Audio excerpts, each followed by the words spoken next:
If you've ever worked a job you hate, then you are familiar with this type of messaging. Quit your job and follow your passion. It's a phrase that is yelled to us by countless self-help gurus in an effort to make us feel inspired, I guess? Even if you're not into the genre of self-help, it's probably very likely that you've come across this type of messaging. Now, when I was 23, something else was going on. I was working my first ever corporate job. Oh, golly did I hate that job. It was a baptism of fire into the hellhole that is corporate Australia. A middle management heavy insufferable petri dish of suits. But I had one saving grace, and that was the dude that I worked for was awesome. I had this really cool, inspiring boss who took me under his wing and he encouraged me to be more creative. Apart from that though, the job sucked. The hours were ridiculous. Contractually, we were meant to work from 9 to 5. In actuality, we worked from 7 till 7, often later. It was commonplace to have lunch and dinner at your desk. And if that wasn't enough, I was on less than minimum wage. Woo! Now, a funny little side effect of being overworked and underpaid is you don't have any money. So I decided one day that I was gonna make a little bit of coin by selling my clothes. I didn't really post stuff on the internet at this point, so I just had like my personal Facebook account and I took a few photos of my clothes and I put them in these tacky ads. Ads that I thought were funny at the time, and I still do. One of the ads, for example, was a picture of a jacket on a really tacky gradient with some word art that said, "Get fucked and buy my jacket, please, maybe." As I was posting them to Facebook, Facebook was like, add a caption. So I was like, what should I write? And then I thought of that silly little messaging, quit your job and follow your passion. So I decided to kind of riff on that. I decided that I'd post this big ironic kind of spiel where I said, hello, I am selling all my worldly possessions to become a digital minimalist nomad. I was shitposting, I was having a dig. It made me laugh, and it made my friends laugh. Although one friend, not so much. She took it seriously. I guess she didn't know it was a joke because she sent me a message that said, hey Cam, I work for news.com and being a digital minimalist nomad is really in right now. Do you think that I could interview you for it? Now I read this and contextually you gotta remember I am starving for significance. I am at a job where I'm the shit kicker and the idea of somebody interviewing me was just really cool. So I decided that I'd keep the prank going and just do the interview. She calls me up and I must have been having a heavy week and I must have had way too much coffee because I let my mouth run. I just said everything that I hated about that job, top to bottom. I left no stone unturned and I didn't even think twice about it.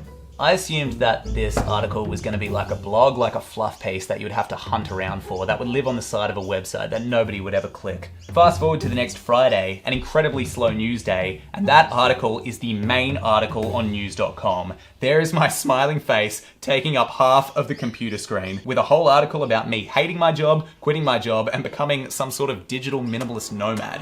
None of this was my plan. This was all a gigantic joke. However, as I walked around this gigantic office, you know what I saw on everybody's computer screen? My smiling face and that stupid article. Everybody in the office read it that afternoon, and I have never felt such shame and humiliation. Of course, I couldn't show this because I was terrified and it was a toxic work environment, so I decided to kind of like laugh it off and play it cool. But at this point, I think this kind of like splitting occurred where I had me who was taking the hit, me who could laugh about it and be like, bro, it's a prank, how funny is that? And me who was actually suffering inside, who was like, oh my God, what have I done? Because at my core, there was a bit of truth. I did hate my job. There was this one sentence that I remember really divided a lot of people that I worked with. Either people thought it was hilarious or they completely hated my guts for it. And that sentence was, I'm surrounded by people who are intoxicated by nothing more than their own job titles and quirky socks. 7 years on, I still kind of believe that. But at the time, I was just an anxious mess. On top of getting in trouble, disappointing the one guy that I actually liked, I read a comment section about me for the first time. Like I said, I never posted publicly on the internet back then. So to read an entire comment section about me from very nasty strangers tore me apart. It just tore me apart. I went home and I spent that weekend having panic attack after panic attack. I think what hurt me the most was how incongruous I felt. That there was a slither of truth to this article that I was clearly too terrified to admit to myself. But I knew that on Monday, I was just going to return to that job. I had 2 months left of my contract and I worked them. Every day I felt embarrassed about that article. Every day I'd think that if somebody was talking to me, that's all they could think about. And every day I would come home and cry. It was awful, man. It was just awful. But paradoxically, I was actually doing all right at my job. It became a really cool distraction. And that's, like I said, because I really liked my immediate boss. He was a very, very encouraging guy. And when my contract was up, he offered me a job. A job with twice the pay, twice the responsibility, cool tasks, all this like stuff that I think that I wanted. But I told him no. And that's because I had to unsplit myself.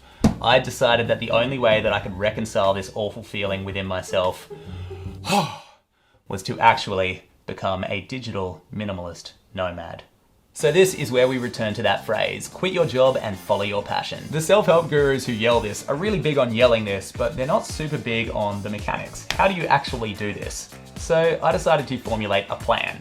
Enter my childhood friend Mario. Mario had been making independent films, documentaries, that sort of stuff, and he was kind of disenfranchised, just a little bit like me. So I said to Mario, hey man, let's link up. Your film knowledge, my advertising experience, we can go pitch an independent series to this youth-focused travel insurance agency, and we can get paid to travel. What do you think? He said yes. He loved it. We pitched it, we were successful. We roped in our partners, he roped in his partner Dave, I roped in my partner Felicity. We packed up all our camera gear, jumped in a plane, and shot over to Asia. I would spend the next 6 months of my life traveling the world, meeting really, really interesting people, making some cool films, shooting with my friends, conducting interviews, getting into places that you couldn't ordinarily get into. I remember there was this one time when we got to go to this private elephant sanctuary in the middle of nowhere on like a tiny island that we had to take like a raft to just because we said we were a film crew. Another time we drove a tuk-tuk 550 kilometers. We spent 24 hours on an Indonesian barge boat. It was a beautiful, beautiful time, but at the core of it all was this dark ball of shame. On those weirder nights when I'd be sitting in the middle of nowhere, I'd reflect. I'd think about the advice that had somehow weirdly put me in this situation, quit your job and follow your passion, and how in many ways I was doing it by accident.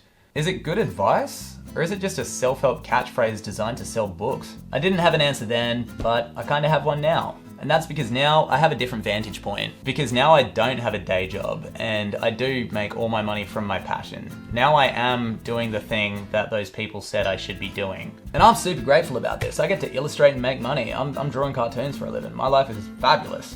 But what I've realized about that one piece of advice, quit your job and follow your passion, is that it is worded horribly. Oh my goodness, the phrasing is just terrible. I think it's why there's so much contention around it. I've got 3 problems with it. Definitions, conditions, and assumptions. Let's go through it. So firstly, the terms aren't defined. If you were to define job as thing that you hate and passion as thing that you love, then it is brilliant advice. But if you were to define job as the thing that gives you cash, purpose, and a sense of community, and passion as an unmonetizable hobby, then it's terrible advice. My interpretation is that job means low risk, mild reward. It refers to security, routine, and a predictable existence. My interpretation of passion is high risk and high reward. Like, for example, becoming a rapper. The top 1% of rappers are out earning most people. Travis Scott is financially dunking on us. But the bottom 99% are going to be out earned by people with that comfortable job. Not that it's all about money, there are so many factors that we could compare these people on, but that is where my second problem comes in. 2, conditions.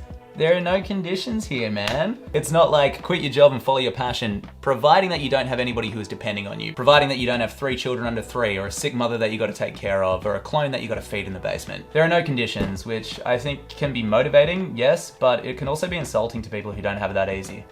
So I don't like that. And finally, my third problem is the assumptions. I think that quit your job and follow your passion makes 2 dangerous assumptions. The first is that these 2 things are mutually exclusive. It's quit your job or follow your passion. The reality is that most people build their dreams while working part-time. Most people take a cocktail of the 2 things. The second assumption is a little bit more insidious, but I really, really do dislike it.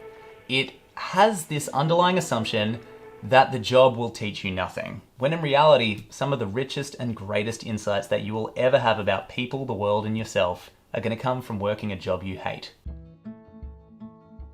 I've been working since I was 11 years old. I had a job at 11 and a job at 12, 13, 14, all the way up till literally now. I've worked picking grapes, selling drugs, cooking in many kitchens, cleaning hoarder houses, all sorts of stuff. And they were all super fun. But none of those jobs taught me quite as much as that first corporate job. The job I hated. Taught me what I didn't want to do, how I didn't want to spend my life, who I didn't want to be, all the stuff that you can never get from a catchphrase. And so with that, I would like to take the liberty of writing a slightly more specific version of quit your job and follow your passion. This is the best way that I can rewrite that phrase. Assuming a certain level of freedom, go all out in both directions so that you can learn your limits, then make a base level of income to meet your needs and the needs of your dependents while using the rest of your time to pursue something that excites you. Ideally, this something would be high risk and high reward, and you'd work in the direction of creating a life where you'd have the option to say no to the things that drain you of energy. As you go about this, reassess your limits and aims as you grow as a person. Ta-da, that's my new phrase. Way less catchy, way less self-help book sold, but way less dangerous. So there it is, my friggin' story and my breakdown of that weird little phrase. I hope you liked it. Let me know what you thought actually. Let me know what you thought in the comments. Subscribe if you're new and have an amazing day. Gotcha.